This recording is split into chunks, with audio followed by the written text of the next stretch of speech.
শেখ হাসিনাকে এমন ভাবে নিয়ন্ত্রণ করেছে যে তুমি ক্ষমতা থাকতে হলে আমার হেল্প লাগবে, না হলে তোমাকে আইএসআই মেরে ফেলবে। এই ট্রাম্প কার্ড প্লে করে 15 বছরে যে লুটপাট চালিয়েছে, সেই লুটপাট চালাবার হাতিয়ার হিসেবে দুইটা জায়গায় তাদের প্রথম হিট করার পরিকল্পনা ছিল। একটা হলো প্রফেশনালিজম অফ সশস্ত্র বাহিনী, সশস্ত্র বাহিনীর পেশাদারিত্ব। 2 নম্বর হলো বিচার ব্যবস্থাকে উইক করা। এই বাহিনী তো 60,000 ছাত্রকে চাকরি দেওয়া যেত, এবং তাদেরকে চাকরি দিয়ে এই স্বৈরাচারী যে সেট আপ, তাদেরকে আস্তে আস্তে আপনি ফেজ আউট করতেন। সেই জায়গায় তো আপনি জানি নাই, কারণ এটা জানে না তো তারা।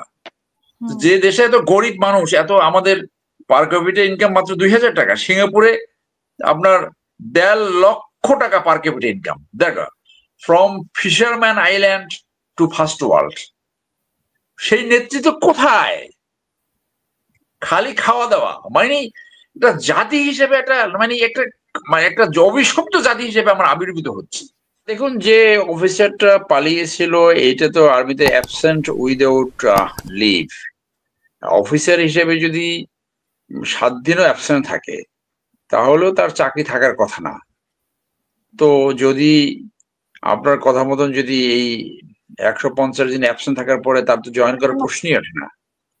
তো তার তো আর্মির নিয়ম অনুযায়ী যদি কোনো সদস্য অ্যাবসেন্ট হয়, তাহলে তার বিরুদ্ধে 14 জায়গায় ওয়ারেন্ট অর্ডার যায় আর্মি থেকে। এর ভিতরে রেলওয়ে স্টেশনও একটা, নিকটস্থ রেলওয়ে স্টেশনে একটা ওয়ারেন্ট অর্ডার যায়।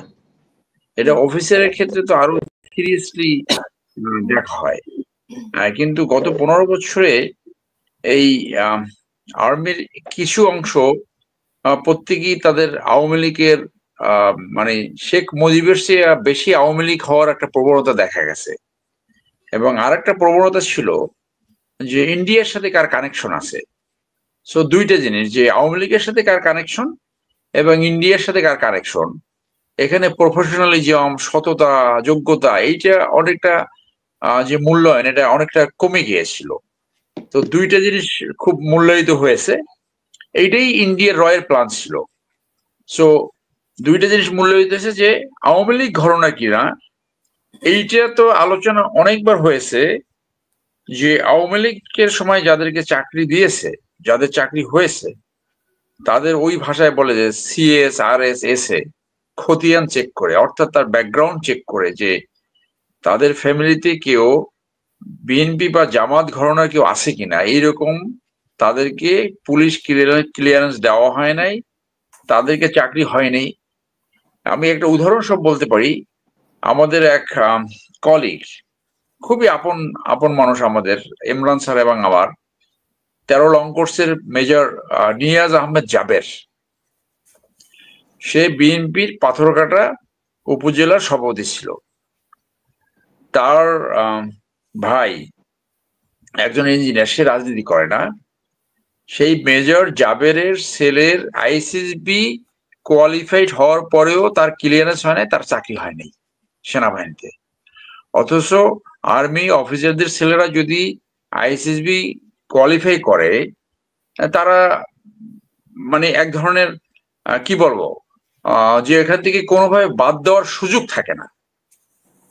হুম। সেইখান থেকে তাকে বাদ দিছে। তাহলে আর্মিতে যাদেরকে অফিসার হিসেবে নেওয়া হয়েছে, এবং আপনি জানেন যে অফিসার হতে হলে আইসিসবি কমপ্লিট করতে হয়, সৈনিকরা ডাইরেক্ট রিক্রুটেড হয়, অফিসারদেরকে আইসিসবি কমপ্লিট করে, inter service selection board complete করে তারপর অফিসার হতে হয়।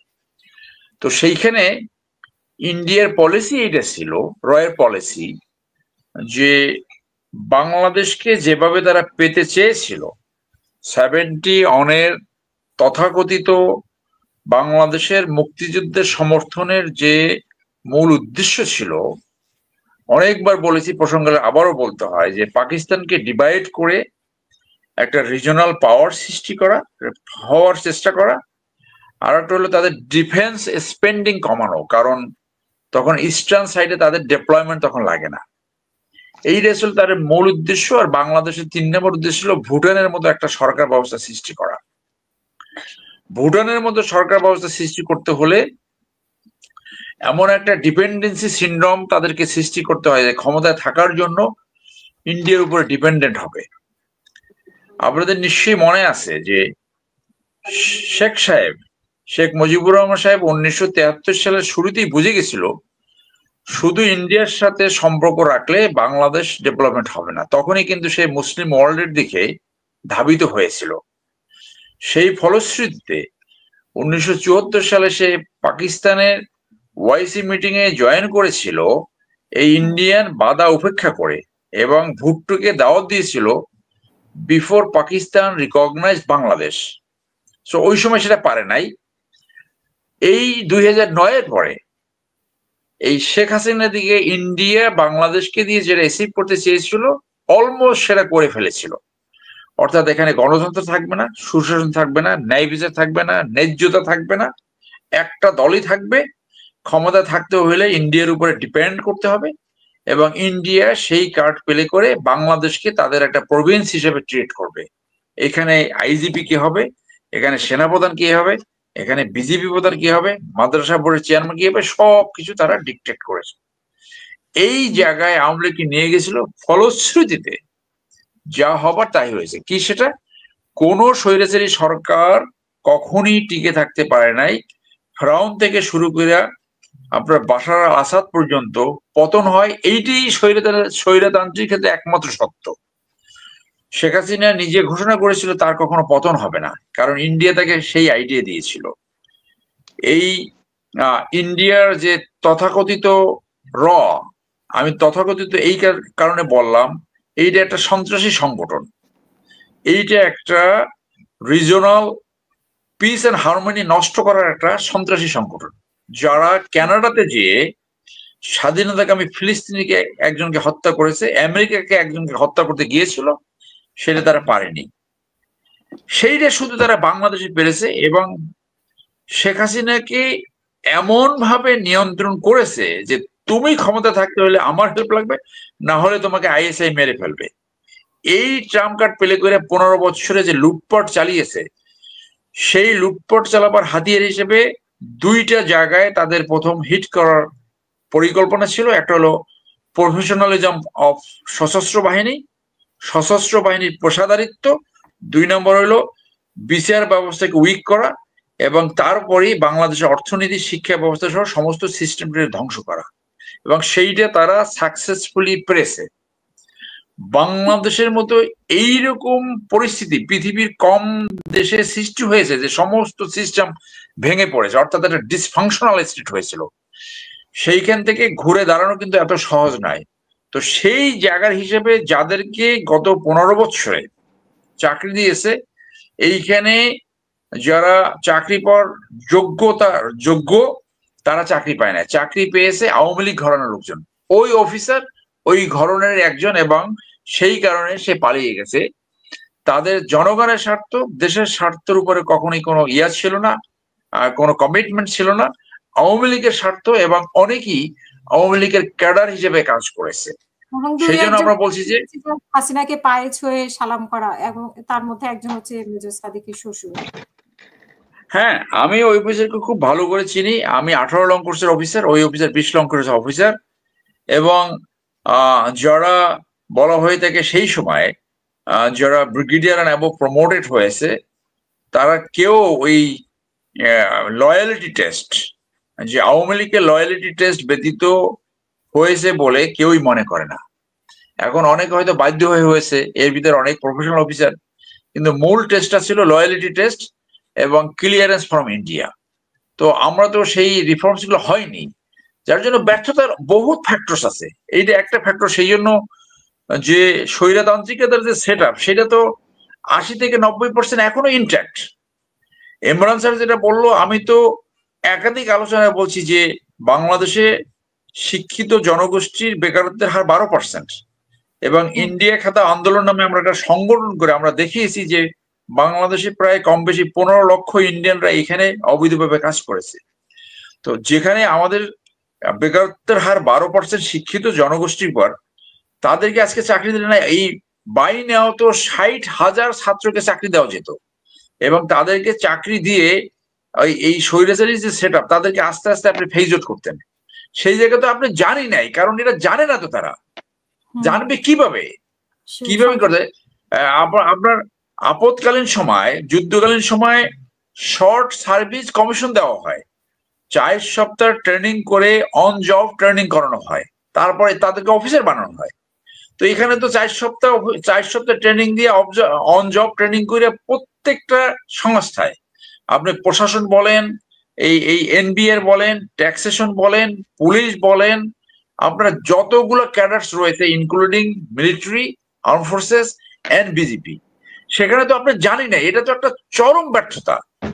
আর একটা জিনিস বলে শেষ করি যে এই যে ইউনূস সাহেব তো মরাল হাই গ্রাউন্ড লস করেছে, তার তো কোনো মরালিটি নাই কেন যে তিনি এসে একটা ইউনিভার্সিটি নিলেন, তিনি 6,000 কোটি টাকা মওকুফ করে নিলেন, তিনি এই যে আদম ব্যবসার একটা লাইসেন্স নিলেন। এই যে জন্য তো আমরা এই পরিবারতন্ত্রের বিরুদ্ধে সমালোচনা করি। শেখ হাসিনা যে কাজটা করছে তার বোনের জন্য, আপনি এসে তো একই কাজ করলেন। Where is the difference? আমরা একাধিকবার বলছি, যারা এখানে অন্তর্বর্তীকালীন সরকারকে দায়িত্ব নিয়েছে, ইনক্লুডিং স্পেশাল অ্যাসিস্ট্যান্ট, একজন আপনার গ্রামীণ ফোনে চাকরি করতো না, গ্রামীণ ব্যাংকে ধরে নিয়ে এসে আপনি বাংলাদেশ বিডা ইনভেস্টমেন্ট যে সংস্থাটা, বাংলাদেশ ডেভেলপমেন্ট সেইখানে আপনি ধরে নিয়ে আসলেন তাকে, এসে দেখলাম 2-3টা লেকচার দিল ক্যানভাসারের মতো, একটা ইনভেস্টমেন্টও এখন আসেন নাই। সো এই যারা আসছে প্রত্যেকের কত টাকা এই চাকরি নেওয়ার আগে, এই দায়িত্ব নেওয়ার আগে, এই গাড়িতে পতাকা লাগাইয়া পথ শব্দ করে চলার আগে আপনার সম্পত্তি কত ছিল, এবং আপনি যখন দায়িত্ব ছাড়বেন তখন আপনার সম্পত্তি কত হবে, এটা জানার আমার অধিকার রয়েছে। আপনি এই কাজটা করলেন না কেন? আপনার স্বাস্থ্যমন্ত্রী কত টাকা আগে সম্পত্তি ছিল ট্যাক্স রিটার্নে, এবং 1 বছর পর দেবেন সেটা কত, এইটুকু কাজ করতে পারলেন না, আপনি কিভাবে স্বচ্ছতা জবাবদিহিতা রক্ষা করবেন? সো ওই যে সংস্কার কমিশন যেটা হচ্ছে, ওইখানে তো শুধু একটু চা এবং বিস্কিট খাওয়ানো উচিত ছিল। কি খাওয়াচ্ছেন প্রতিদিন? একজন দলের বড় নেতা বললে শুধু খাওয়া দাওয়া। যে দেশে এত গরিব মানুষ, এত আমাদের পার ক্যাপিটা ইনকাম মাত্র 2,000 টাকা, সিঙ্গাপুরে আপনার 1.5 লক্ষ টাকা পার ক্যাপিটা ইনকাম। দেখো, from fisherman island to first world, সেই নেতৃত্ব কোথায়? খালি খাওয়া দাওয়া। মানে একটা জাতি হিসেবে একটা অভিশপ্ত জাতি হিসেবে আমরা আবির্ভূত হচ্ছি। দুর্বৃত্তিত রাজনীতি এমন ভাবে নিয়ে গেছে যে একটা সাইকেল অফ ব্যাড লিডারশিপের ভিতরে যে বাংলাদেশ পড়ে গেছে, সেইখান থেকে ঘুরে দাঁড়াবার যে সুযোগ আসলে সেই সুযোগটা তো নষ্ট করলেন। তো আমরা দেখতে চাই আপনি এই 1 মাস 2 মাস ধরে কি কি খেয়েছেন, সেই পলিটিক্যাল পার্টি যারা অ্যাটেন্ড করেছে তাদের কাছে আপনি বিল পাঠাবেন, এবং সেই টাকা এনে রাষ্ট্রীয় কোষাগারে জমা করবেন। আর আপনাদের এই দায়িত্ব নেওয়ার আগে কি সম্পত্তি ছিল সেটা ডিক্লেয়ার করবেন এবং সেটা জনগণকে জানাবেন। আর না হলে জনগণ কিন্তু আপনাদের বিরুদ্ধে সমালোচনা করবে এবং আপনাদেরও কিন্তু তাড়ানি দিতে পারে। অর্থাৎ সেইগুলো বুঝিয়ে কিন্তু পরবর্তী স্টেপ দেন। এর ভিতরে তো অনেকে অনেক ভয় পেয়ে গেছে, এখন তারা কোনোভাবে এক্সিট রোড খুঁজছে, দায়িত্ব পালন না করে ডেলিভারি নিয়ে দিয়ে তারা এখন বিভিন্ন জায়গায় প্রোটেকশন খুঁজছে। তো আপনার যদি প্রোটেকশন খুঁজতে হয়, আপনি আসলেন কেন ওই দায়িত্বে? আপনি তখনই বুঝছেন যে আপনি আসবেন না। এর ভিতরে পরবর্তীতে 2-1 নিয়েছে যাদের চেহারাই কোনো দেখা যায় না। আর্মির একজন অ্যাডভাইজার নিয়েছে, জেনারেল হাফিজ। কোনো কাজ তো আমি দেখিনি আসলে। উনি কি করছেন? কোনো ভয়াবহ কোনো কিছু নেই। ভালো মানুষ, আমি চিনি খুব ভালো করে। আমার টিচার সিআর আবরার সাহেবকে নিয়েছেন, উনি কি ডেলিভারি করতেছে কি? আপনি তো সবাই বলে যে খুব ভদ্র মানুষ এবং একটু মোটামুটি ভীতু প্রকৃতির। তো এইসব লোক খুঁজে পাইলেন কোত্থেকে? আপনি সাহসী লোক তো একজনও পাইলেন না। যারা ধরি মাছ নাচুই পানি কোনোভাবে একটা অ্যাডভাইজারের একটা নাম লেখায় একটা মানে ব্র্যান্ডিং নিল, এই ধরনের লোক আপনি আনলেন কেন? এই দায়িত্ব আপনাদের নিতে হবে। দুর্ভাগ্য এই জাতির, ঘুরে ফিরে ওই violence of cycle of violence, এবং বারবার মানুষ সাফার করবে এবং প্রতিবার একটা দেশ এইভাবে পিছিয়ে যাবে। জাতি গঠন এত সোজা ব্যাপার না। জাতি গঠন করতে হলে ওই লিডারশিপ কোয়ালিটি সামনে আনতে হবে, আদারওয়াইজ কোনো জাতি গঠন হয় নাই। দুর্ভাগ্য আসলে আমাদের এই জাতির। ধন্যবাদ।